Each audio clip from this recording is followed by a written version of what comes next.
एक बहुत पवित्र जगह पर यति नरसिंहानंद सरस्वती गिरी जी शायद लिखा जाने लगा है आपको। मैं उनके आश्रम में हूँ, उनके धार्मिक स्थल पे हूँ, मंदिर में हूँ, माता के मंदिर में हूँ। मैं अपने को बहुत इस वक्त खुश नसीब समझता हूँ कि दिवाली के दूसरे दिन मैं महाराज के यहाँ आया और इस पवित्र जगह पे आया, इनसे मुलाकात करने का मौका मिला और इनको रूबरू देखने का मौका मिला, आमने सामने देखने का मौका मिला। तो ये हम समझते हैं कि ये दिवाली का अवसर हमारे लिए बहुत शुभ गया और दिवाली सबको, पूरे हिंदुस्तान को, पूरी दुनिया को बहुत बहुत मुबारक हो और लोग इसी तरह से इंसानियत की पूजा करें। और जो यतीम महाराज नरसिंहानंद सरस्वती जी कर रहे हैं हिंदुओं के लिए खास करके, उनका काम तो इंसानियत के लिए है, लेकिन जो हिंदुओं के लिए वो एक सेनापति के रूप में हिंदुस्तान में देखे जा रहे हैं, इससे हम भी अपने लिए गर्व समझते हैं। कम से कम समाज में एक ऐसा व्यक्ति है जो अपने समाज के लिए मजबूती से डटा हुआ है, जबकि उसकी गर्दन काटने के लिए करोड़ों तलवारें इनकी तरफ उठी हुई हैं।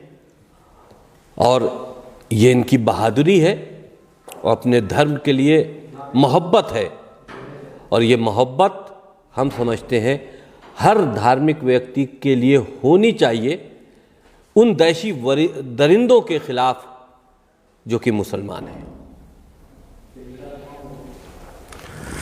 देवाधिदेव भगवान महादेव शिव और जगत जननी मां जगदम्बा के चरणों में नमन करते हुए शिव शक्ति धाम डासना से मैं नरसिंहानंद गिरी, मैं आज वसीम भाई का शिव शक्ति धाम डासना में स्वागत कर अपने आप को अभिभूत पाता हूं।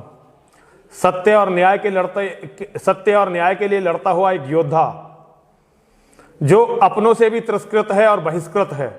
देखिए, सत्य के लिए जो भी लड़ेगा, न्याय के लिए जो भी लड़ेगा और जो बिना झुके, बिना डरे, बिना दबे अपनी बात कहेगा, भारत में उसकी बहुत ज्यादा कीमत नहीं होती। अभी हमारा समाज उस स्थिति तक नहीं पहुंचा है जब हम विचारकों की और योद्धाओं का भी सम्मान करने लगे। तो वसीम भाई ने आज जो जितनी भी मेरी बात हुई है, वसीम भाई की ये पुस्तक है मोहम्मद, आज इसका यहाँ विमोचन हुआ है। ये मेरे लिए बड़े सौभाग्य की बात है कि वसीम भाई यहाँ आए और मैंने उनके दर्शन किए।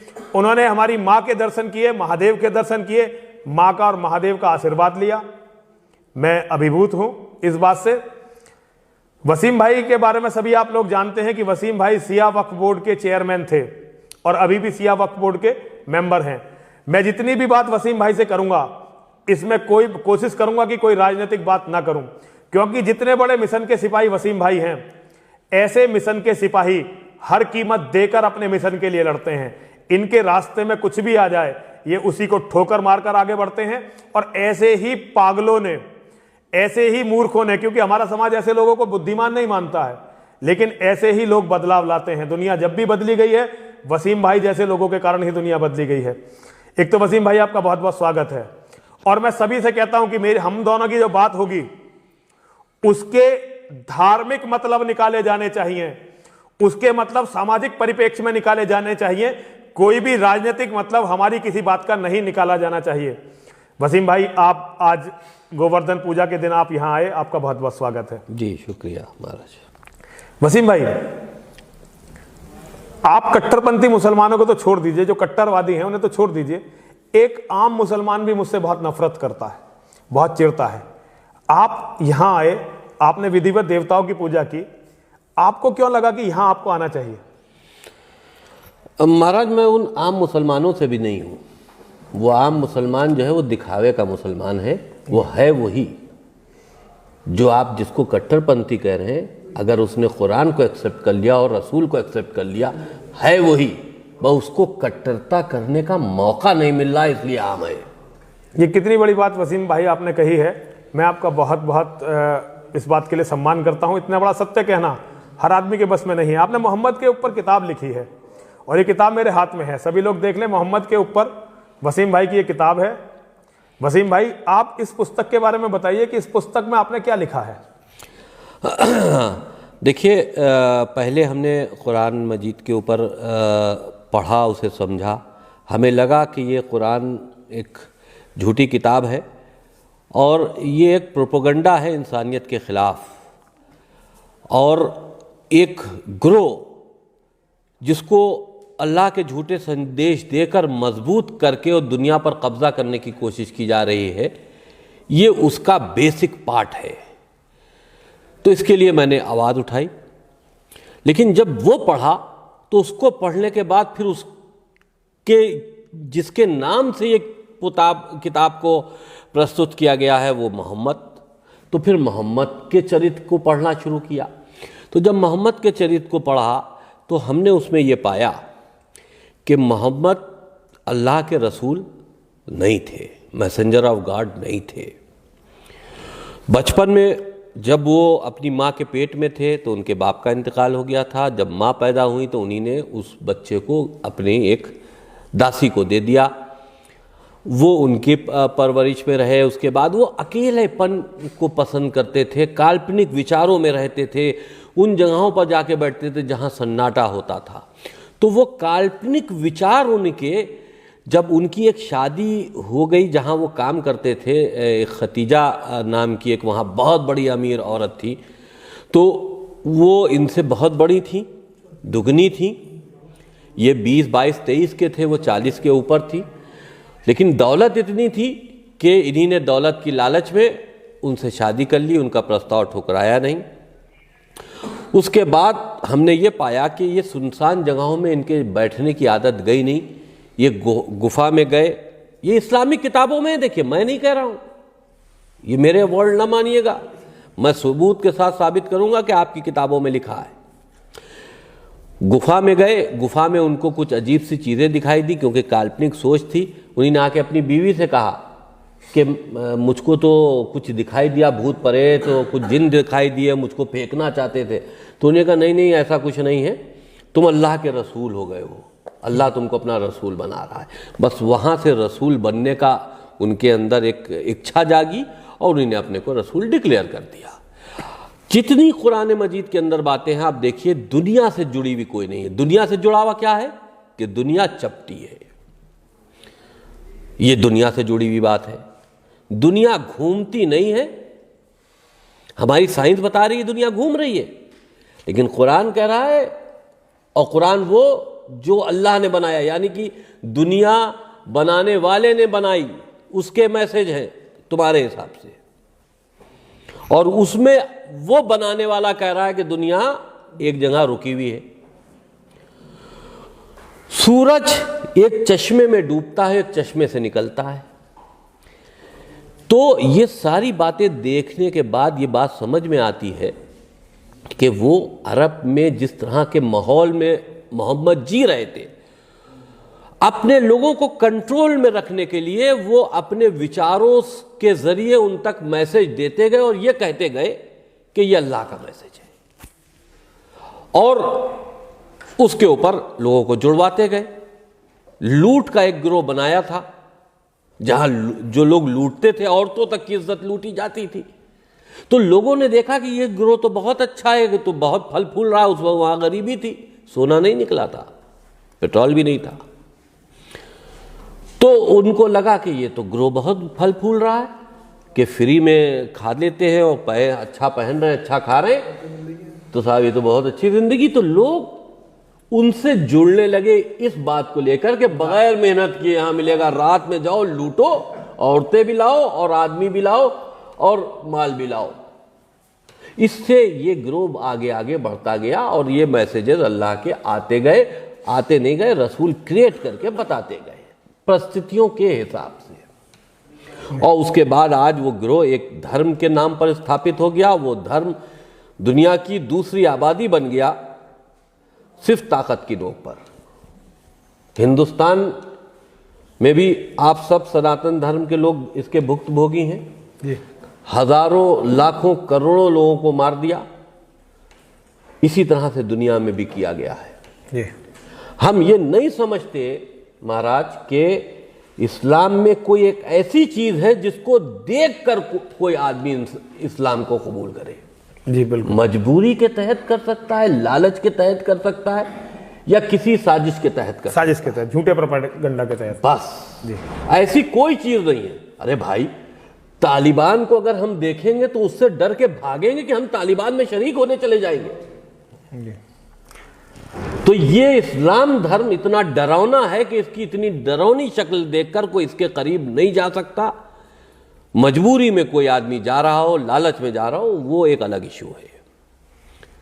हमेशा मुल्ला ये कहते मिलते हैं महाराज कि लोग खुद आते हैं। जी। खुद नहीं आते हैं, जी। आप मजबूर करके लाते हो। उस जमाने में तलवार की नोक पर ला रहे हो, आज ब्लैकमेलिंग से या झूठ बोल के। तो वसीम भाई, आपने मोहम्मद के बारे में इतना कुछ कहा, आप जानते हैं कि इस्लाम में इसकी सजा क्या है? सजा वही है जो हमको भी आना है, आपको भी आना है, और सजा देने वाले को भी आना है। नहीं, वो बात आपकी बिल्कुल सही है, लेकिन इतनी हिम्मत, इतना साहस भारत में एक मुस्लिम घर में, और वो भी एक अच्छे मुस्लिम घर में, सिया क्योंकि अच्छे मुसलमान माने जाते हैं, और सिया मुसलमान जो है अपनी धार्मिक रिवायतों पर सुन्नियों से ज़्यादा कट्टर होते हैं। ऐसे परिवार में पैदा होकर आपने इतने क्रांतिकारी विचार रखे। मैं तो आपके विचारों से बिल्कुल सहमत हूं, क्योंकि जो आप बोल रहे हैं मैं तो उन्हीं विचारों को मानता हूं। लेकिन ये कितने साहस की बात है कि आप इन विचारों को लेकर लगातार आगे बढ़ रहे हैं। कभी डर नहीं लगता? डर वही होता है महाराज।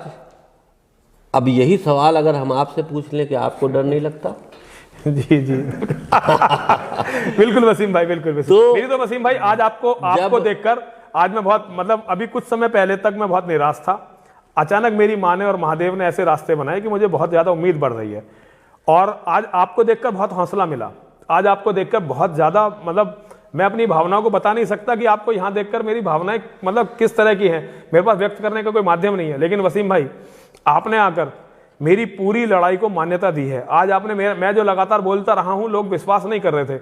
आज जब वसीम रिजवी वही बात एक किताब के रूप में लिखकर यहां मेरे पास लाए हैं, तो ये किताब वसीम रिजवी की किताब नहीं है, ये किताब नरसिंहानंद के मन की किताब है। ये किताब उन लाखों करोड़ों पीड़ितों की किताब है जो इस्लाम से पीड़ित रहे हैं, जिन्हें मोहम्मद के नाम पर बर्बाद किया गया, जिनकी बहन बेटियों की मंडियां लगाई गई, जिनकी बहन बेटियों से बलात्कार हुए और वो बोल भी नहीं पाए। आज वसीम रिजवी ने उन करोड़ों लोगों को इस देश में एक जुबान दी है, एक अभिव्यक्ति दी है। तो मैं तो वसीम रिजवी का व्यक्तिगत रूप से, आज मेरे लिए वसीम रिजवी एक व्यक्ति नहीं है। आज हम तो हिंदू हैं, सनातनी हैं, हम तो हर उस व्यक्ति में ईश्वरीय अंश को देखते हैं जो सत्य के और न्याय के लिए लड़ता है।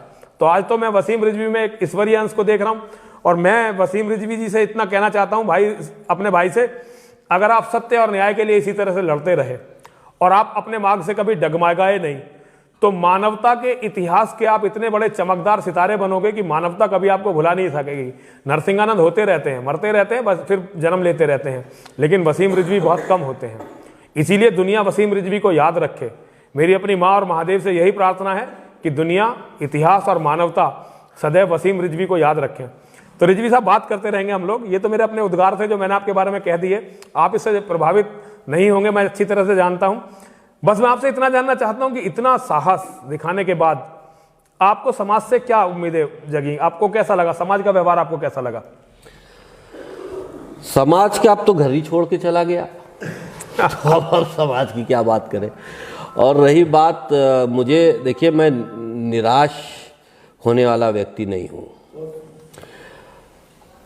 मैं आगे 100 साल की प्लान करके चलता हूं जी। आज वसीम रिजवी की बात नहीं सुन रहे हो, आने वाले 50-100 सालों में सुनोगे जी। हम नहीं रहेंगे, हमारी किताब रहेगी, हमारे स्टेटमेंट रहेंगे। आज नहीं समझोगे तब समझोगे। इसीलिए मैं आपकी इज्जत करता हूं, आपसे प्रेम करता हूं, क्योंकि आप में भी वो शक्ति है, आप भी वो काम कर रहे हैं कि जो आपसे पहले किसी ने नहीं किया। आपने हिंदुत्व को जगाने की कोशिश की है, और मैंने बहुत सी जगह पे ऐसा महसूस किया है कि जहां पर हमें ये लगा कि हिंदुओं में, हम ये नहीं कहेंगे देखिए कि कहीं पर कोई कमजोरी है, हम ये कहते हैं कि उनका स्वभाव जो है वो थोड़ा लचीला है, और लचीले स्वभाव का व्यक्ति हमेशा नुकसान में जाता है अगर के गद्दारों का साथ हो। बिल्कुल बिल्कुल वसीम भाई, बिल्कुल। अगर गद्दार आपके दोस्त है या गद्दार आपके आसपास इर्द गिर्द है तो लचीले स्वभाव का व्यक्ति मारा जाता है। जी। तो हम ये नहीं कहते कि हिंदू मुसलमानों को मार दें, या मुसलमान तो खैर मारने की तैयारी कर ही रहे हिंदुओं की, हम ये नहीं कहते कि आप मुसलमानों को मारो, लेकिन आपको अपनी अपने धर्म की रक्षा करने का पूरा अधिकार है। और आप जैसा एक सेनापति के रूप में अगर हिंदुओं को कोई व्यक्ति मिला है तो हम ये समझते हैं कि हिंदुओं की खुशकिस्मती है कि आप जैसे व्यक्ति लोगों में साहस पैदा कर रहे हैं। वसीम भाई, आपका एक स्टेटमेंट कुछ समय पहले मैंने पढ़ा था, सोशल मीडिया पर बड़ा वायरल हुआ कि मुसलमान 20 साल के अंदर हिंदुओं का कत्ल करने की तैयारी कर चुके हैं। इस्लामिक जिहादी 20 साल के अंदर हिंदुओं को कत्ल करने की तैयारी कर चुके हैं। क्या आपने वास्तव में ऐसा स्टेटमेंट दिया है? बिल्कुल, आज भी मैं कहता हूं, जो मदरसों के अंदर पढ़ाया जा रहा है, ये बच्चे आप देखिए कि 22,000 मदरसे लीगल इनलीगल उत्तर प्रदेश में 5-6 साल के अंदर डेवलप हो गए। तो 22,000 मदरसे जो नए आए हैं, तो आप सोचो कि उसमें बच्चे कितने नए आए होंगे। और बच्चों को जब शुरू से ये पढ़ाया जाएगा कि हिंदू काफिर है, काफिरों का कत्ल करना वाजिब है, जन्नत ऐसे मिलेगी, काफिरों का कत्ल करके मिलेगी, अल्लाह की तरफ जाना है वहाँ पर हूरें मिलेंगी। अब जब हर तरह की लालच दे दी गई है, अय्याशी करने की भी, अब अल्लाह ऊपर बैठकर अय्याशियाँ कराएगा, आपके लिए लड़कियाँ मुहैया कराएगा, 72 हूरें देगा। तो भाई अब जिस तरह की अल्लाह की पोजीशन तुम बना रहे हो, तो लालच, जो जिस लालच में हो उस लालच में आए। तो सवाल इस बात का है कि देखिए, ये बात इसलिए कही गई कि जिस तरह से आप देखिए कि पिछले 10, 15, 20 सालों में आम लड़का नौजवान इस्लामिक दाढ़ी और इस्लामिक पहनावा पहनने लगा है। आप तो धार्मिक लोग हैं, आप धार्मिक पहनावा पहने आप तो धार्मिक लोग हैं। मुल्ला मौलवी पहने हमें कोई एतराज़ नहीं है। वो डॉक्टर, वो इंजीनियर्स, जो पढ़े लिखे व्यक्ति हैं, वो जिनको मदरसे से मतलब नहीं, स्कूल कॉलेज जा रहे हैं, वो धार्मिक दाढ़ी अगर और पहने रखे हुए हो, धार्मिक पहनावा पहने हुए हो, तो इसका मतलब तुम में गड़बड़ हुई है, ज़हन के किसी कोने में कट्टरता पैदा हुई है। तो भाई कश्मीर में जो परिस्थितियां बनी वो इसलिए बनी कि वहां मेजॉरिटी में था, उसने हिंदुओं को भगा दिया। उन जगहों पर परिस्थितियां इसलिए नहीं बनी, वो सेकुलर दिखाई देते हैं आपको अपने बीच में मुसलमान, जो आपसे घिरे हुए हैं, आपसे दबे हुए हैं। इनको कश्मीर छोड़ आइए, फिर पहचान भी ना पाइएगा कि ये इतना सेकुलर थे। कुल मिला के वसीम भाई, आप जो बातें कह रहे हैं, मैं भी यही बातें कहता रहा हूं। लेकिन आप कहते हैं 20 साल में हिंदुओं को खत्म कर देंगे। क्या आपको लगता है कि 20 साल में हिंदू खत्म हो जाएगा? 100 करोड़ हैं अभी। उनकी सोच है, कुरान में लिखा है, कुरान को फॉलो करते हैं। 10 लोग 100 के बराबर है। बिल्कुल, कुरान की एक आयत है जिसका वसीम भाई जिक्र कर रहे हैं कि ए मोमिनो, तुम जिहाद करो, यदि तुम 10 हो तो तुम 100 काफिरों पर भारी पड़ोगे, और तुम 100 हो तो 1000 काफिरों पर भारी पड़ोगे, क्योंकि अल्लाह ने काफिरों की बुद्धि खराब कर दी है। ये आयत है कुरान की। वसीम भाई उसी का जिक्र कर रहे हैं। वसीम भाई की बात बिल्कुल सही है, और मैं हिंदुओं को बताना चाहता हूं, वसीम भाई झूठ नहीं बोल रहे हैं।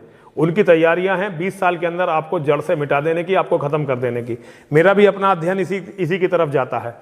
मेरा मानना यह है कि जिस तरह से मुसलमानों ने अपनी जनसंख्या भारत में बढ़ाई है, हो सकता है कि 2029 में उनका प्रधानमंत्री हो, और अगर 2029 में नहीं प्रधानमंत्री वो बना पाए तो 2034 तो किसी भी हालत में हिंदू प्रधानमंत्री भारत में नहीं बनेगा। और एक बार मुसलमान प्रधानमंत्री बना तो अगले केवल 20 सालों में 40% हिंदुओं का कत्ल होगा। जो उस समय की परसेंटेज होगी, जो भी उस समय का टोटल परसेंटेज होगी, उसमें 40% का कत्ल होगा।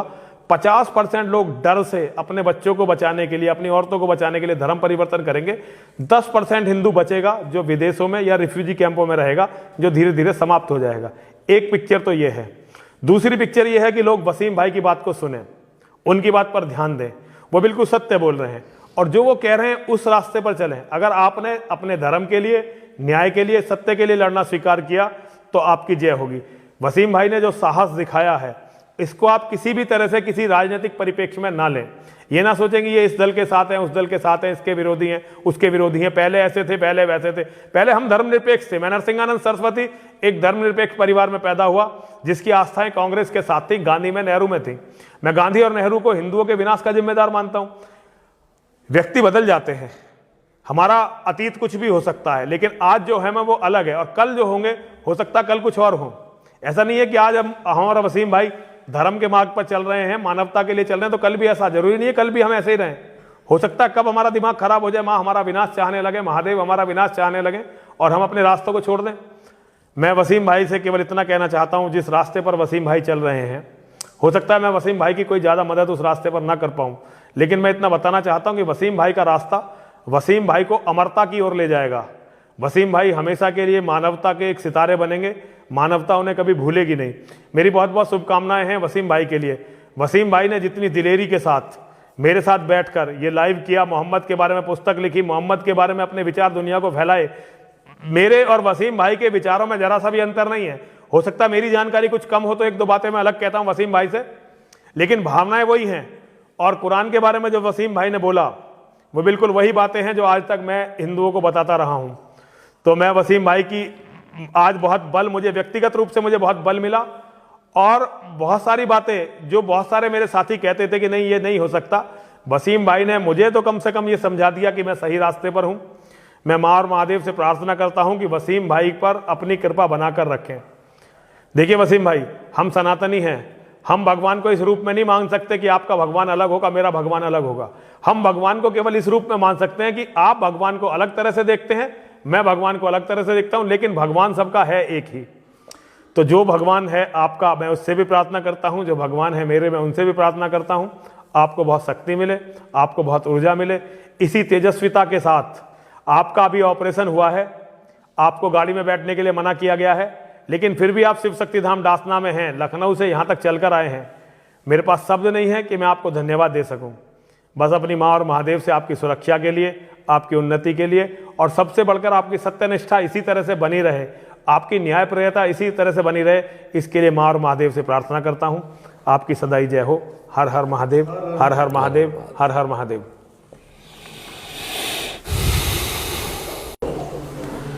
नमस्कार। आज मैं एक बहुत पवित्र जगह पर यति नरसिंहानंद सरस्वती गिरी जी शायद लिखा जाने लगा है आपको। मैं उनके आश्रम में हूँ, उनके धार्मिक स्थल पे हूँ, मंदिर में हूँ, माता के मंदिर में हूँ। मैं अपने को बहुत इस वक्त खुश नसीब समझता हूँ कि दिवाली के दूसरे दिन मैं महाराज के यहाँ आया और इस पवित्र जगह पे आया, इनसे मुलाकात करने का मौका मिला और इनको रूबरू देखने का मौका मिला, आमने सामने देखने का मौका मिला। तो ये हम समझते हैं कि ये दिवाली का अवसर हमारे लिए बहुत शुभ गया और दिवाली सबको, पूरे हिंदुस्तान को, पूरी दुनिया को बहुत बहुत मुबारक हो और लोग इसी तरह से इंसानियत की पूजा करें। और जो यति महाराज नरसिंहानंद सरस्वती जी कर रहे हैं हिंदुओं के लिए ख़ास करके, उनका काम तो इंसानियत के लिए है, लेकिन जो हिंदुओं के लिए वो एक सेनापति के रूप में हिंदुस्तान में देखे जा रहे हैं, इससे हम भी अपने लिए गर्व समझते हैं। कम से कम समाज में एक ऐसा व्यक्ति है जो अपने समाज के लिए मजबूती से डटा हुआ है, जबकि उसकी गर्दन काटने के लिए करोड़ों तलवारें इनकी तरफ उठी हुई हैं। और ये इनकी बहादुरी है और अपने धर्म के लिए मोहब्बत है। और ये मोहब्बत हम समझते हैं हर धार्मिक व्यक्ति के लिए होनी चाहिए, उन दैशी दरिंदों के खिलाफ जो कि मुसलमान हैं। देवाधिदेव भगवान महादेव शिव और जगतजननी मां जगदम्बा के चरणों में नमन करते हुए शिव शक्ति धाम डासना से मैं नरसिंहानंद गिरी, मैं आज वसीम भाई का शिव शक्ति धाम डासना में स्वागत कर कर अपने आप को अभिभूत पाता हूं। सत्य और न्याय के लिए लड़ता हुआ एक योद्धा जो अपनों से भी तिरस्कृत है और बहिष्कृत है। देखिए, सत्य के लिए जो भी लड़ेगा, न्याय के लिए जो भी लड़ेगा और जो बिना झुके, बिना डरे, बिना दबे अपनी बात कहेगा, भारत में उसकी बहुत ज्यादा कीमत नहीं होती। अभी हमारा समाज उस स्थिति तक नहीं पहुंचा है जब हम विचारकों की और योद्धाओं का भी सम्मान करने लगे। तो वसीम भाई ने आज जो जितनी भी मेरी बात हुई है, वसीम भाई की ये पुस्तक है मोहम्मद, आज इसका यहाँ विमोचन हुआ है। ये मेरे लिए बड़े सौभाग्य की बात है कि वसीम भाई यहाँ आए और मैंने उनके दर्शन किए। उन्होंने हमारी माँ के दर्शन किए, महादेव के दर्शन किए, माँ का और महादेव का आशीर्वाद लिया। मैं अभिभूत हूं इस बात से। वसीम भाई के बारे में सभी आप लोग जानते हैं कि वसीम भाई सिया वक्फ बोर्ड के चेयरमैन थे और अभी भी सिया वक्फ बोर्ड के मेंबर हैं। मैं जितनी भी बात वसीम भाई से करूंगा, इसमें कोई कोशिश करूंगा कि कोई राजनीतिक बात ना करूं, क्योंकि जितने बड़े मिशन के सिपाही वसीम भाई हैं, ऐसे मिशन के सिपाही हर कीमत देकर अपने मिशन के लिए लड़ते हैं। इनके रास्ते में कुछ भी आ जाए, ये उसी को ठोकर मारकर आगे बढ़ते हैं। और ऐसे ही पागलों ने, ऐसे ही मूर्खों ने, क्योंकि हमारा समाज ऐसे लोगों को बुद्धिमान नहीं मानता है, लेकिन ऐसे ही लोग बदलाव लाते हैं। दुनिया जब भी बदली गई है, वसीम भाई जैसे लोगों के कारण ही दुनिया बदली गई है। एक तो वसीम भाई आपका बहुत बहुत स्वागत है। और मैं सभी से कहता हूं कि हम दोनों की जो बात होगी उसके धार्मिक मतलब निकाले जाने चाहिए, उसके मतलब सामाजिक परिप्रेक्ष्य में निकाले जाने चाहिए। कोई भी राजनीतिक मतलब हमारी किसी बात का नहीं निकाला जाना चाहिए। वसीम भाई, आप आज गोवर्धन पूजा के दिन आप यहां आए, आपका बहुत बहुत स्वागत है। जी शुक्रिया महाराज। वसीम भाई, आप कट्टरपंथी मुसलमानों को तो छोड़ दीजिए, जो कट्टरवादी हैं उन्हें तो छोड़ दीजिए, एक आम मुसलमान भी मुझसे बहुत नफरत करता है, बहुत चिढ़ता है। आप यहां आए, आपने विधिवत देवताओं की पूजा की, आपको क्यों लगा कि यहां आपको आना चाहिए? महाराज, मैं उन आम मुसलमानों से भी नहीं हूँ। वो आम मुसलमान जो है वो दिखावे का मुसलमान है। वो है वही जो आप जिसको कट्टरपंथी कह रहे हैं, अगर उसने कुरान को एक्सेप्ट कर लिया और रसूल को एक्सेप्ट कर लिया, है वही। वह उसको कट्टरता करने का मौका नहीं मिल रहा, इसलिए आम है। ये कितनी बड़ी बात वसीम भाई आपने कही है। मैं आपका बहुत बहुत इस बात के लिए सम्मान करता हूँ। इतना बड़ा सत्य कहना हर आदमी के बस में नहीं है। आपने मोहम्मद के ऊपर किताब लिखी है और ये किताब मेरे हाथ में है, सभी लोग देख लें। मोहम्मद के ऊपर वसीम भाई की ये किताब है। वसीम भाई, आप इस पुस्तक के बारे में बताइए कि इस पुस्तक में आपने क्या लिखा है? देखिए, पहले हमने कुरान मजीद के ऊपर पढ़ा, उसे समझा।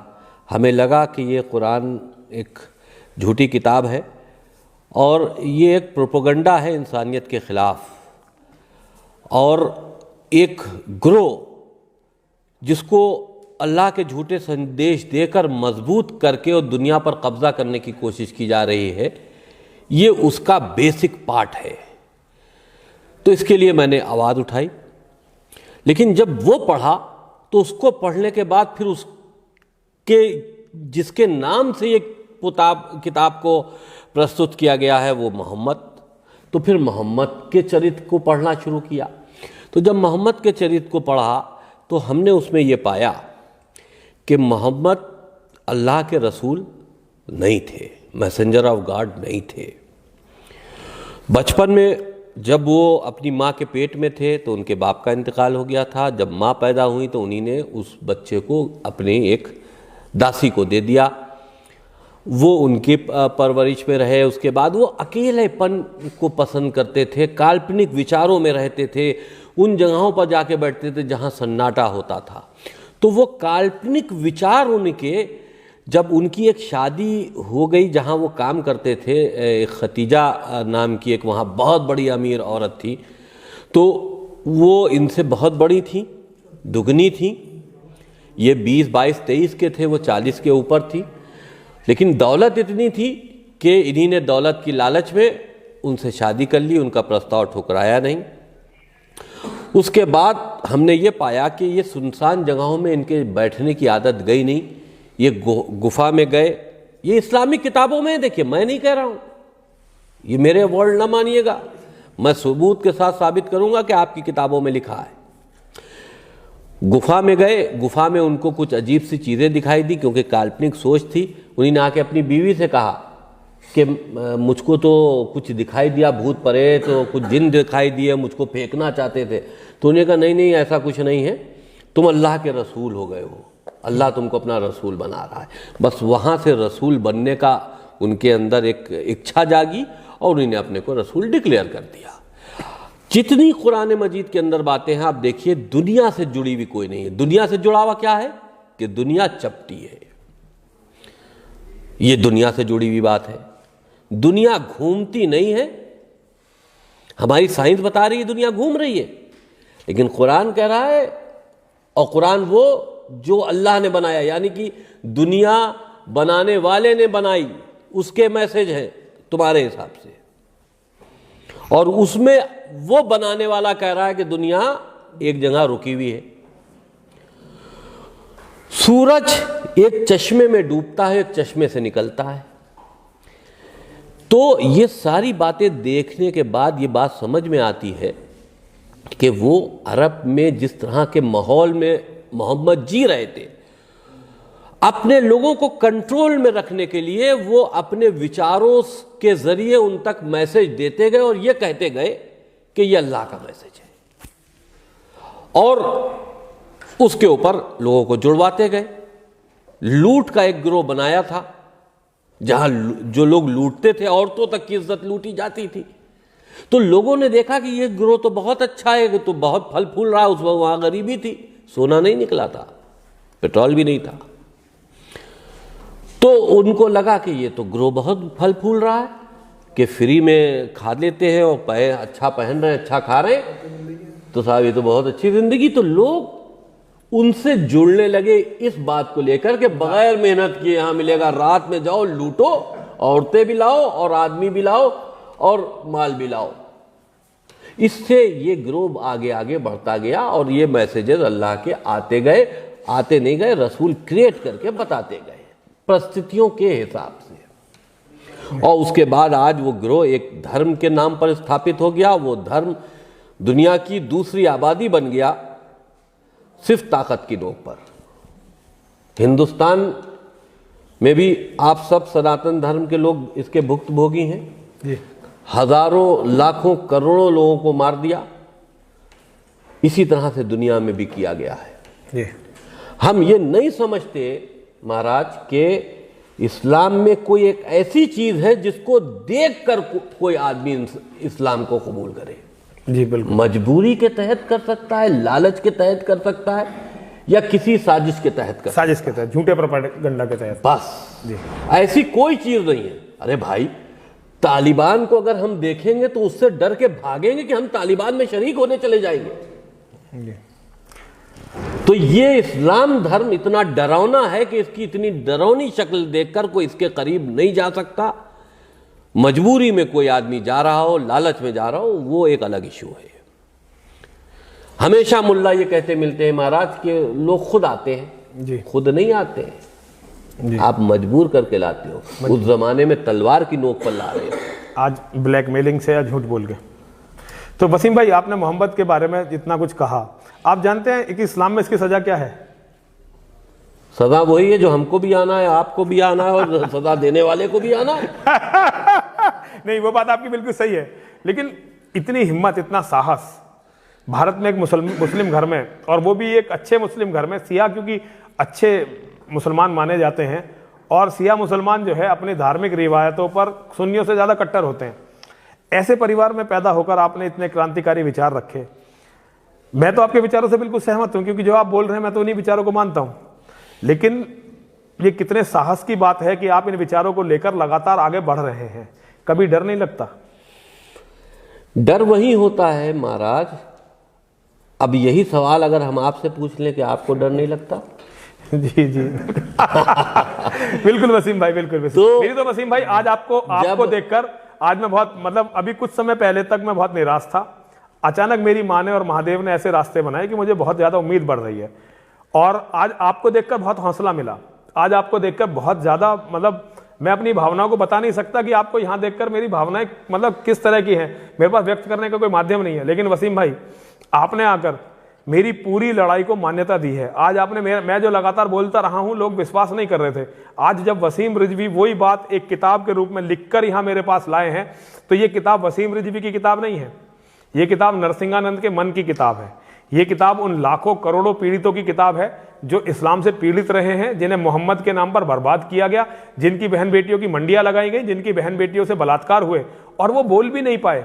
आज वसीम रिजवी ने उन करोड़ों लोगों को इस देश में एक जुबान दी है, एक अभिव्यक्ति दी है।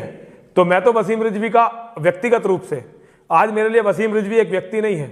आज हम तो हिंदू हैं, सनातनी हैं, हम तो हर उस व्यक्ति में ईश्वरीय अंश को देखते हैं जो सत्य के और न्याय के लिए लड़ता है। तो आज तो मैं वसीम रिजवी में एक ईश्वरीय अंश को देख रहा हूं और मैं वसीम रिजवी जी से इतना कहना चाहता हूं, भाई, अपने भाई से, अगर आप सत्य और न्याय के लिए इसी तरह से लड़ते रहे और आप अपने मार्ग से कभी डगमगाए नहीं, तो मानवता के इतिहास के आप इतने बड़े चमकदार सितारे बनोगे कि मानवता कभी आपको भुला नहीं सकेगी। नरसिंहानंद होते रहते हैं, मरते रहते हैं, बस फिर जन्म लेते रहते हैं, लेकिन वसीम रिजवी बहुत कम होते हैं। इसीलिए दुनिया वसीम रिजवी को याद रखे। मेरी अपनी माँ और महादेव से यही प्रार्थना है कि दुनिया, इतिहास और मानवता सदैव वसीम रिजवी को याद रखें। तो रिजवी साहब, बात करते रहेंगे हम लोग। ये तो मेरे अपने उद्गार थे जो मैंने आपके बारे में कह दिए, आप इससे प्रभावित नहीं होंगे, मैं अच्छी तरह से जानता हूं। बस मैं आपसे इतना जानना चाहता हूं कि इतना साहस दिखाने के बाद आपको समाज से क्या उम्मीदें जगी, आपको कैसा लगा, समाज का व्यवहार आपको कैसा लगा? समाज के आप तो घर ही छोड़ के चला गया और समाज की क्या बात करें। और रही बात मुझे, देखिए, मैं निराश होने वाला व्यक्ति नहीं हूं। मैं आगे 100 साल की प्लान करके चलता हूं जी। आज वसीम रिजवी की बात नहीं सुन रहे हो, आने वाले 50-100 सालों में सुनोगे जी। हम नहीं रहेंगे, हमारी किताब रहेगी, हमारे स्टेटमेंट रहेंगे। आज नहीं समझोगे तब समझोगे। इसीलिए मैं आपकी इज्जत करता हूं, आपसे प्रेम करता हूं, क्योंकि आप में भी वो शक्ति है, आप भी वो काम कर रहे हैं कि जो आपसे पहले किसी ने नहीं किया। आपने हिंदुत्व को जगाने की कोशिश की है और मैंने बहुत सी जगह पे ऐसा महसूस किया है कि जहां पर हमें ये लगा कि हिंदुओं में, हम ये नहीं कहेंगे देखिए कि कहीं पर कोई कमजोरी है, हम ये कहते हैं कि उनका स्वभाव जो है वो थोड़ा लचीला है और लचीले स्वभाव का व्यक्ति हमेशा नुकसान में जाता है अगर के गद्दारों का साथ हो। बिल्कुल बिल्कुल वसीम भाई, बिल्कुल। अगर गद्दार आपके दोस्त है या गद्दार आपके आसपास इर्द गिर्द है तो लचीले स्वभाव का व्यक्ति मारा जाता है जी।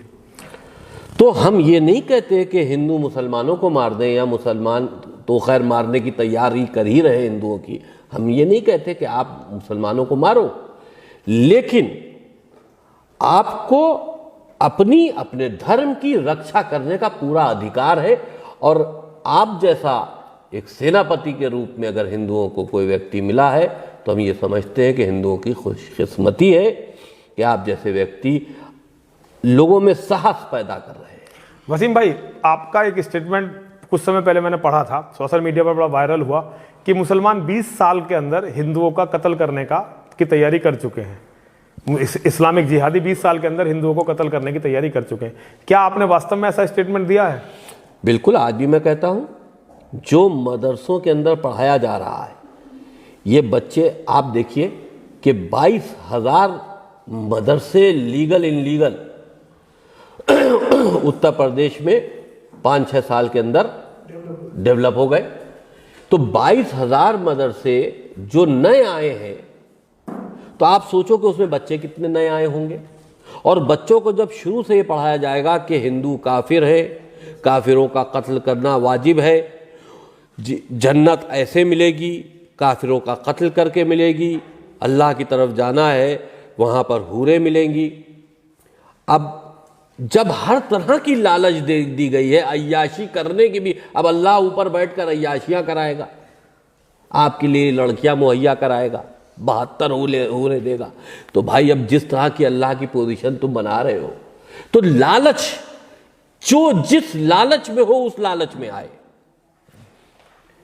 तो सवाल इस बात का है कि देखिए, ये बात इसलिए कही गई कि जिस तरह से आप देखिए कि पिछले 10, 15, 20 सालों में आम लड़का नौजवान इस्लामिक दाढ़ी और इस्लामिक पहनावा पहनने लगा है। आप तो धार्मिक लोग हैं, आप धार्मिक पहनावा पहने आप तो धार्मिक लोग हैं। मुल्ला मौलवी पहने हमें कोई एतराज़ नहीं है।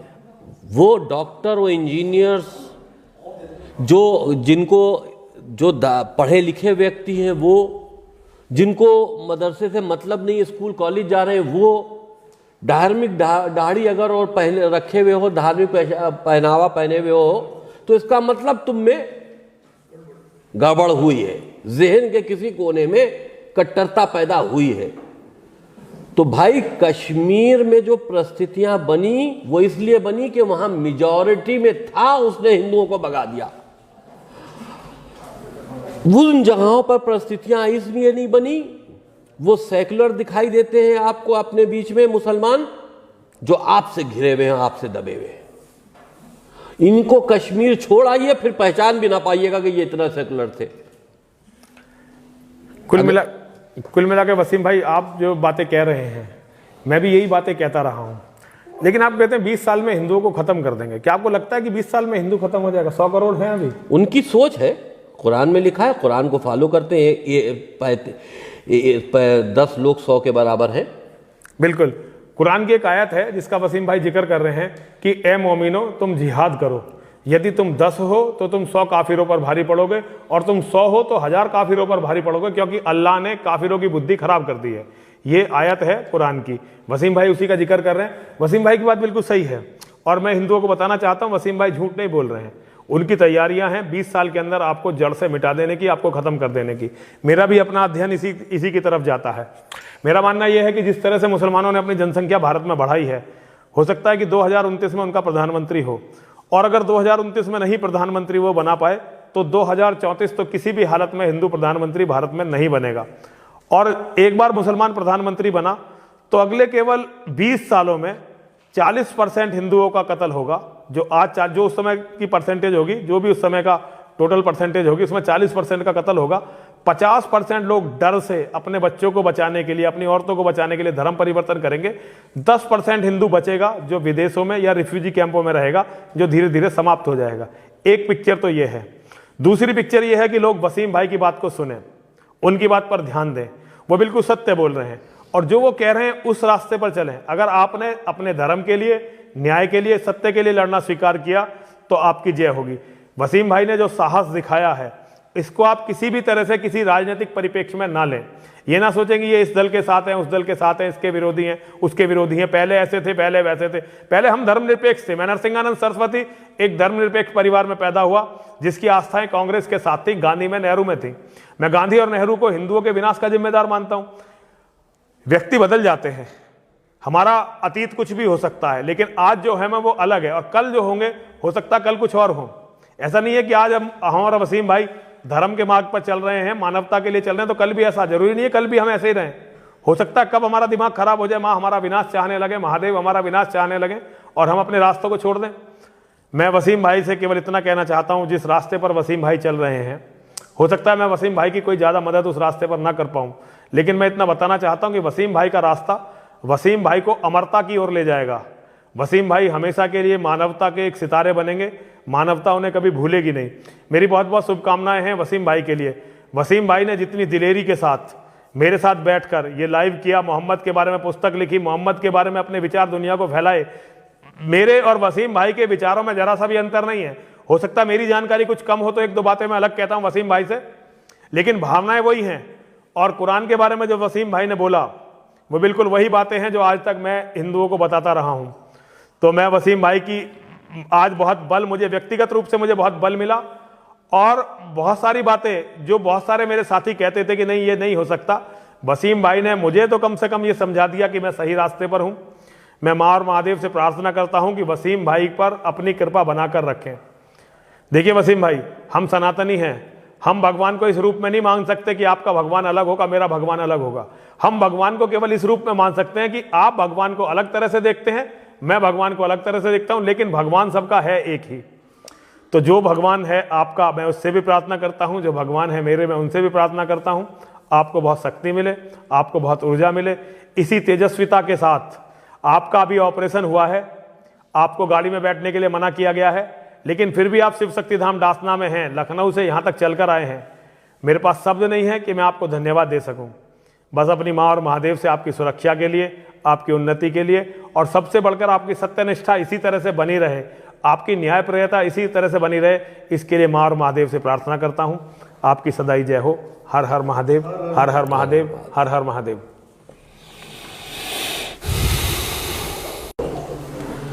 नमस्कार। आज मैं एक बहुत पवित्र जगह पर यति नरसिंहानंद सरस्वती गिरी जी